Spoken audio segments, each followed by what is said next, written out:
Baik, saudara sekalian dirahmati Allah Subhanahu wa taala. Sebenarnya tema kita pada kali ini itu saya angkat dua topik ya. Yang pertama ini karena polanya adalah runutan ya, runutan waktu timing. Yakni dua topik yang sekaligus saya angkat. Yakni pertama adalah umroh qadha ya. Ini karena topiknya hanya tidak terlalu panjang, jadi saya gabungkan dengan perang Mu'tah ya, perang Mu'tah. Ingat ya, jangan salah sebut, bukan perang Mut'ah ya, tapi perang Mu'tah ya. Jadi salah sedikit itu beda jauh ya maknanya. Jadi yang pertama insyaallah akan saya bahas itu tentang umroh qadha ya, umroh qadha ya. Nanti dan ini sambungan ya, runutan peristiwanya itu ya, di antaranya umroh qadha terlebih dahulu, baru kemudian perang Mu'tah. Harus kalian ya, umroh ini disebut dengan umroh qadha ya, sebagaimana namanya ya, qadha itu ya umroh pengganti gitu. Ya, kenapa disebut umroh pengganti? Karena umroh sebelumnya gagal dilaksanakan. Gitu, kita tahu ya, sebelumnya Rasulullah SAW itu hendak melakukan umroh, tapi kemudian terhalangi atau dihalangi lebih tepatnya oleh orang-orang musyrik ya, sehingga kemudian karena gagal ya terjadilah apa yang disebut dengan perjanjian Hudaybiyah ya. Jadi terjadi kesepakatan antara Nabi SAW dengan musyrikin Quraisy. Nabi SAW batal melakukan umroh ya, membatalkan umrohnya pada tahun 6 Hijriah, tetapi kemudian terjadi kesepakatan apa yang disebut dengan perjanjian Hudaybiyah. Akhirnya Rasul pulang tuh nggak jadi, lalu sudah hampir sampai di perbatasan tanah haram ya, pulang lagi membatalkan umrahnya ya, dan terjadi perjanjian Hudaybiyah itu tahun ke-6 Hijriah. Dan di antara butir perjanjian Hudaybiyah itu adalah Rasulullah SAW harus pulang pada tahun tersebut pada tahun 6 Hijriah ketika hendak melakukan umrah, tidak boleh masuk Mekah kecuali tahun depan bersama dengan kaum muslim, kecuali tahun depan. Tahun depan itu kapan ya? Tahun ke-7 Hijriah. Itu pun umat Islam tuh hanya diberikan waktu, tenggang waktu hanya 3 hari saja berada di Mekah gitu. Ya, jadi hanya 3 hari saja. Ini sangat sempit ya waktunya begitu ya. Orang melakukan umroh sekarang saja misalnya paling tidak ya, ini Mekah Madinah tentu ya sekitar 7 hari ya, 9 hari dengan perjalanan. Ini 3 hari ya di Mekah, dan hanya boleh membawa senjata yang biasa dibawa musafir. Artinya memang mereka ingin memastikan bahwa kedatangan Nabi SAW itu tidak untuk perang ya. Tapi kalau senjata orang-orang Arab itu udah biasa bawa senjata, tapi senjata untuk jaga-jaga gitu ya, pedang yang disarungkan, tidak bawa pakaian perang dan seterusnya. Nah, maka kemudian tahun berikutnya, yakni tahun ke-7 Hijriah, 1 tahun setelah pelaksanaan perjanjian Hudaybiyah, maka Rasulullah SAW berangkat menunaikan umroh. Ya, jadi karena umroh disebut umroh pengganti tahun umroh sebelumnya karena gagal dilakukan, maka disebut umroh qadha. Sebelum berangkat menunaikan umroh, Rasulullah SAW mewakilkan Madinah kepada Uwaif ya, Abu Rahm Al-Ghifari. Ini sebagai amir sementara ya untuk hal administratif di Madinah. Dan ada sekitar 60 ekor unta yang dibawa ya untuk dikurbankan, dibawa ke kota Mekah.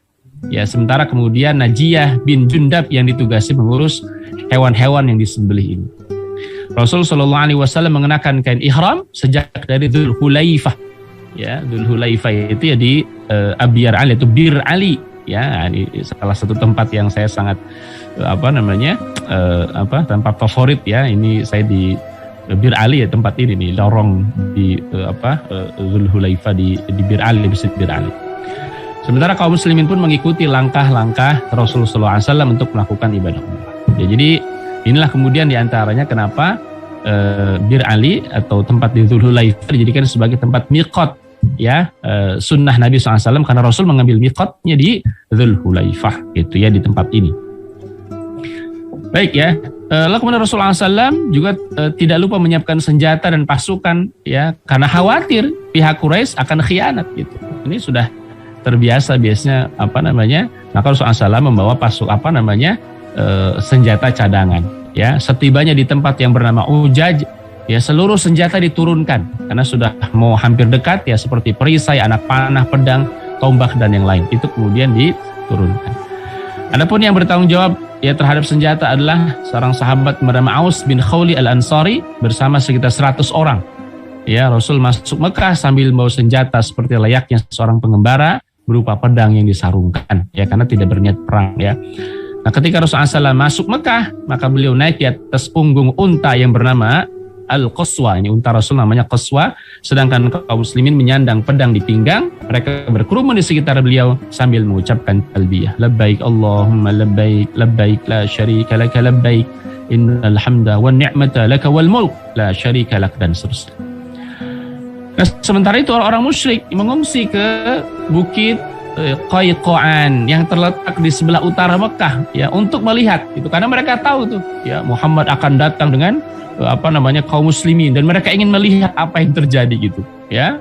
Maka mereka ngungsi itu naik ke atas bukit yang bernama Qayqaan ya, untuk melihat umat Islam itu bagaimana sih gitu, berapa banyak dan seterusnya.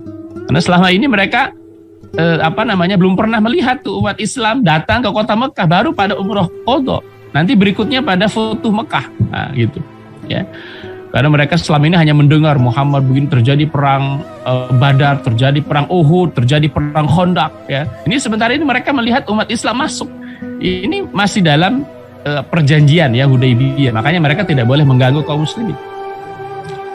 Mereka saling kasak-kusuk sambil berkata, itu para utusan ya, maksudnya orang-orang yang datang ke Mekah sedang digerogoti penyakit Yathrib, penyakit Madinah gitu. Setelah datang kepada kalian, Rasul memerintahkan para sahabat untuk berjalan cepat ya, memerintahkan juga untuk menyelempangkan kain di pundak kiri dan membuka pundak kanan, dan ujung kain itu diselempangkan di pundak kiri. Jadi ini salah satu sunnah juga ya, mengenakan kain ihram ya, dengan membuka pundak sebelah kanan dan menyelempangkan kainnya di pundak sebelah kiri ya. Begitu sunnah Nabi SAW. Nah, Rasulullah SAW beberapa sahabat masuk ke Makkah dari arah Thaniyah dengan jalan memutar ya. Orang-orang musyrik berbaris melihat Rasul ya, maka Rasulullah SAW terus mengucapkan talbiyah, labbaik Allahumma labbaik, labbaik la syarika laka labbaik, innal hamda wan ni'mata laka wal mulk la syarika lak. Kemudian Rasulullah SAW juga tawaf yang diikuti kaum muslimin ya. Rasulullah SAW dan kaum muslim berjalan cepat dalam 3 kali putaran tawaf. Ini lagi-lagi juga sunnah. Jadi antaranya sunnah yang yang bisa dilakukan adalah itu berjalan cepat ya, atau ada yang mencontohkan berjalan berlari kecil ya, di putaran tawaf, 3 putaran tawaf yang pertama ya. Dan ketika orang musyrik melihat jalan seperti itu, mereka berkata kepada yang lain, itukah orang-orang yang kalian katakan sedang digerogoti penyakit gitu? Mereka lebih perkasa daripada ini dan itu gitu. Nah, jadi dirahmati Allah Subhanahu wa taala, kenapa di antara sunnah Nabi SAW adalah berjalan cepat atau kemudian berlari kecil di 3 putaran tawaf yang pertama, untuk menunjukkan umat Islam itu enggak lemah. Untuk menunjukkan bahwa umat Islam itu tidak lemah. Jadi berjalan cepat. Termasuk di antaranya di trekking sa'i gitu ya, ada pilar hijau satu ya dengan yang lain, itu kemudian dianjurkan juga untuk berlari-lari kecil. Itu untuk menunjukkan umat Islam ini nggak lemah loh. Ya, jadi nggak jalan letoy, nggak jalan lesu gitu, nggak, tapi menunjukkan betapapun jauhnya perjalanan dari Madinah ke kota Mekah ya, hampir 480 km datang ke Mekah itu masih dalam keadaan gagah gitu loh.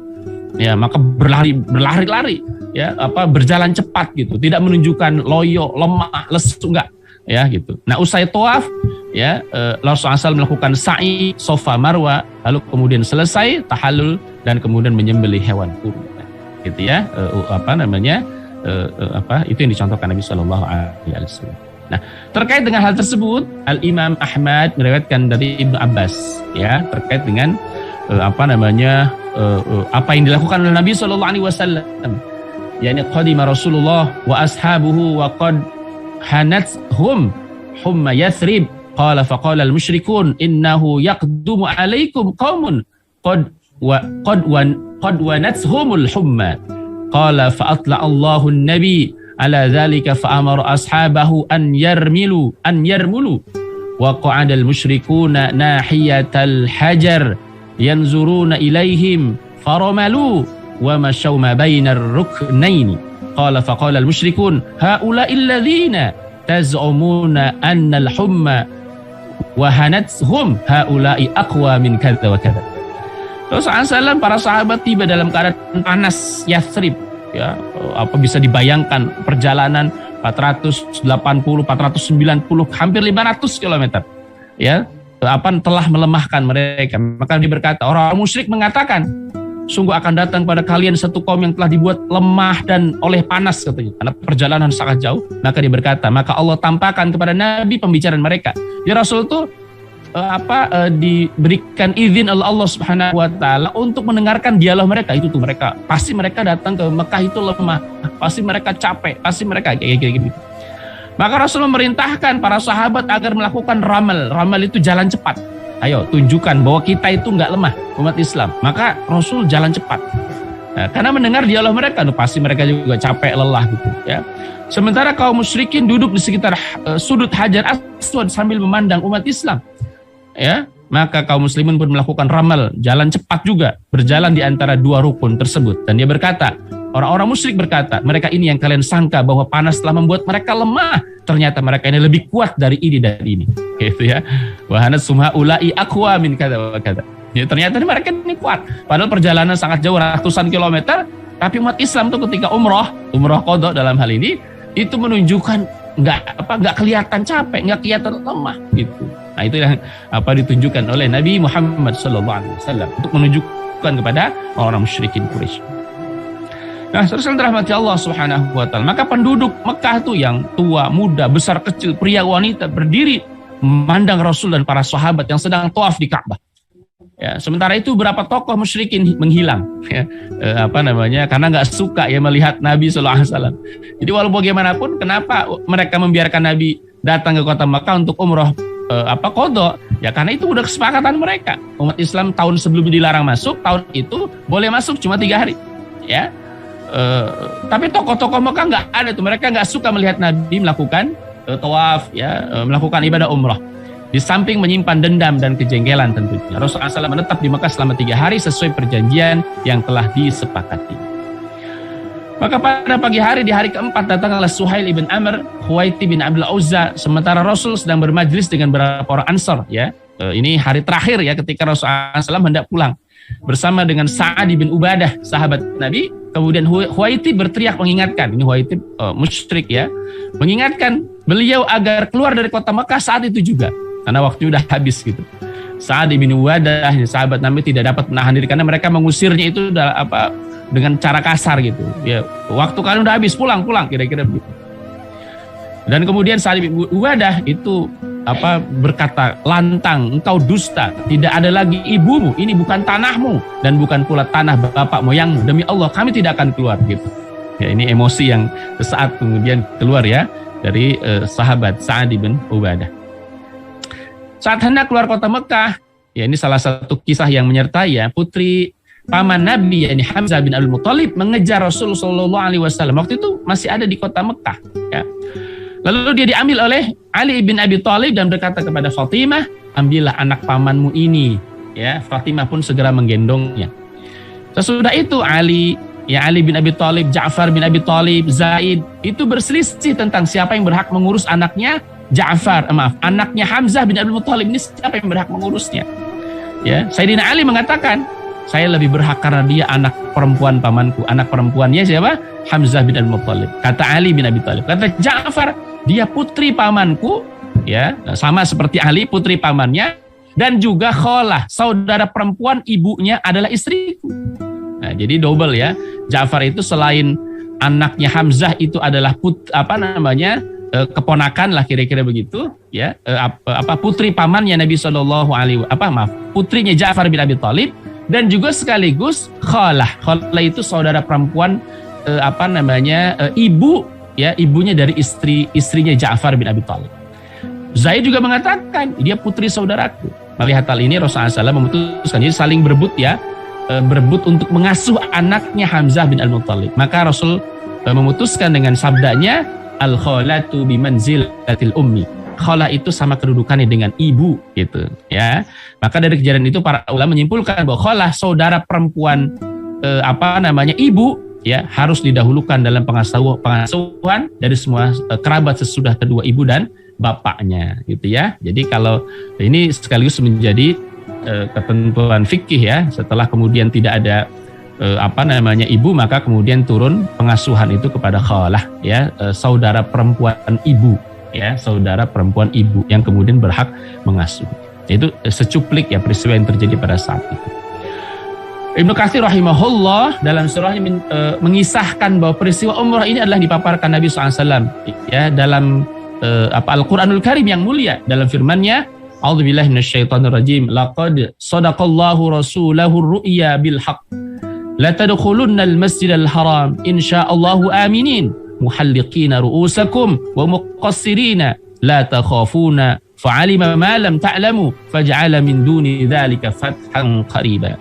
Jadi umrah qadha ini adalah umrah yang digambarkan oleh Allah Subhanahu wa taala. Sungguh Allah telah membuktikan kepada Rasulnya tentang kebenaran mimpinya Nabi gitu ya. Itu mimpi Nabi sebelumnya berangkat pada umrah yang pertama yang gagal. Ya. Akan kebenaran mimpi Nabi yang hak, yang benar, bahwa sungguhnya kamu pasti akan masuk Masjidil Haram insya Allah dalam keadaan aman dengan mencukur rambut kepala dan mengguntingnya. Ada yang dibotak ya tahallulnya, ada yang hanya menggunting kepala, merapikan. Sedang kamu tidak merasa takut, maka Allah mengetahui apa yang tiada kamu ketahui, dan Allah memberikan sebelum itu kemenangan yang dekat. Ya, para ulama menjelaskan kemenangan dekat itu diantaranya adalah futuh.